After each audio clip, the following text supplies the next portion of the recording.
നമസ്കാരം. പ്രധാന വാർത്തകൾ.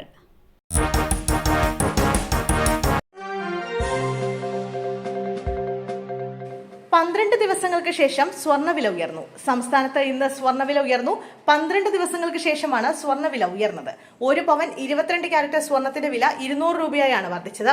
അന്താരാഷ്ട്ര സ്വർണ്ണവിലയിലെ മാറ്റങ്ങളാണ് സംസ്ഥാനത്തെ വിലയിൽ പ്രതിഫലിക്കുന്നത്. ഇന്ന് ഒരു പവൻ 22 ക്യാരറ്റ് സ്വർണത്തിന്റെ വില 73,840 രൂപയാണ്. നിലവിൽ ഒരു പവൻ സ്വർണം ഏറ്റവും കുറഞ്ഞ പണിക്കൂലിയിൽ വാങ്ങണമെങ്കിൽ 80,000 രൂപ നൽകേണ്ടി വരും. സ്ത്രീകളെ ഉപദ്രവിക്കുന്ന ആരെയും കോൺഗ്രസ് വെച്ചുപൊറുപ്പിക്കില്ല. രാഹുൽ മാങ്കൂട്ടത്തിൽ MLA-ക്കെതിരായ ആരോപണങ്ങളെക്കുറിച്ച് അറിയില്ലെന്നും അതുമായി ബന്ധപ്പെട്ട ഒരു പരാതി ലഭിച്ചിട്ടില്ലെന്നും പാലക്കാട് DCC അധ്യക്ഷൻ A. തങ്കപ്പൻ. സ്ത്രീകളെ ഉപദ്രവിക്കുന്ന ഒരാളെയും കോൺഗ്രസ് വെച്ചുപൊറുപ്പിക്കില്ല. ഇപ്പോഴത്തെ ആരോപണങ്ങളെക്കുറിച്ച് അറിയില്ല എന്നും A. തങ്കപ്പൻ പറഞ്ഞു. വനിതകൾക്കെതിരെ ആര് അതിക്രമം നടത്തിയാലും കോൺഗ്രസ് സംരക്ഷിക്കില്ല. രാഹുൽ മാങ്കൂട്ടത്തിനെതിരായ ആരോപണത്തെക്കുറിച്ച് തനിക്ക് അറിയില്ല. അതേക്കുറിച്ച് പ്രതികരിക്കാൻ താൻ ആളല്ല. DCCക്ക് ഇതുമായി ബന്ധപ്പെട്ട പരാതി ലഭിച്ചിട്ടില്ലെന്നും A. തങ്കപ്പൻ പറഞ്ഞു.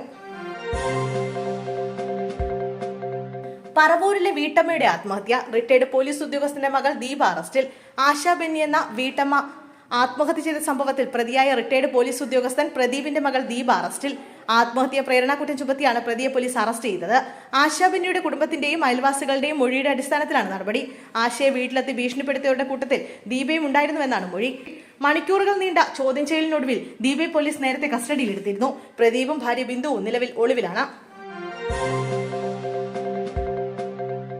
വിവാഹ വാഗ്ദാനം നൽകി പീഡിപ്പിച്ചു. കോൺഗ്രസ് നേതാവ് അറസ്റ്റിൽ. പള്ളിക്കൽ മണ്ഡലം കോൺഗ്രസ് കമ്മിറ്റി പ്രസിഡന്റും പഞ്ചായത്ത് ഭരണസമിതി അംഗവുമായ കരിപ്പൂർ വളപ്പിൽ വീട്ടിൽ മുഹമ്മദ് അബ്ദുൽ ജമാലിനെയാണ് തേഞ്ഞിപ്പാലം പോലീസ് അറസ്റ്റ് ചെയ്തത്. യുവതിയെ വിവാഹ വാഗ്ദാനം നൽകി കാക്കഞ്ചേരിയിൽ എത്തിച്ച് പീഡിപ്പിച്ചെന്നാണ് കേസ്. തിങ്കളാഴ്ചയാണ് യുവതി പോലീസിൽ പരാതി നൽകിയത്. തുടർന്നാണ് അറസ്റ്റ് ചെയ്തത്. ജമാൽ പഞ്ചായത്ത് അംഗത്വം സ്വയം രാജിവെക്കണമെന്നും തയ്യാറായില്ലെങ്കിൽ പഞ്ചായത്ത് പ്രസിഡന്റോ പഞ്ചായത്ത് ഡയറക്ടറോ അദ്ദേഹത്തെ പുറത്താക്കണമെന്നും CPM ആവശ്യപ്പെട്ടു. എന്നാൽ ലഹരി മാഫിയക്കെതിരെ നിലപാട് സ്വീകരിച്ചതിന്റെ പേരിലാണ് ജമാലിനെ കേസിൽ കുടുക്കി വേട്ടയാടുന്നതെന്നും രാഷ്ട്രീയമായും നിയമപരമായും നേരിടുമെന്നും കോൺഗ്രസ് ആരോപിച്ചു. വാർത്താ സമ്മേളനം ഒഴിവാക്കി VD സതീശൻ. ആരോഗ്യ പ്രശ്നങ്ങൾ എന്ന വിശദീകരണം. യൂത്ത് കോൺഗ്രസ് സംസ്ഥാന പ്രസിഡന്റ് രാഹുൽ മാങ്കൂട്ടത്തിനെതിരെ ആരോപണങ്ങൾ ശക്തമാകുന്നതിനിടെ പ്രതിപക്ഷ നേതാവ് VD സതീശൻ നടത്താനെന്ന വാർത്താ സമ്മേളനം ഒഴിവാക്കി. ആരോഗ്യ പ്രശ്നങ്ങൾ ചൂണ്ടിക്കാട്ടിയാണ് രാവിലെ 10 മണിക്ക് നടത്താനെന്ന വാർത്താ സമ്മേളനം റദ്ദാക്കിയത്.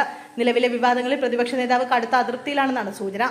വിവാദങ്ങളുടെ പശ്ചാത്തലത്തിൽ KPCC പ്രസിഡന്റ് സണ്ണി ജോസഫുമായി പ്രതിപക്ഷ നേതാവ് VD സതീശൻ ചർച്ച നടത്തി.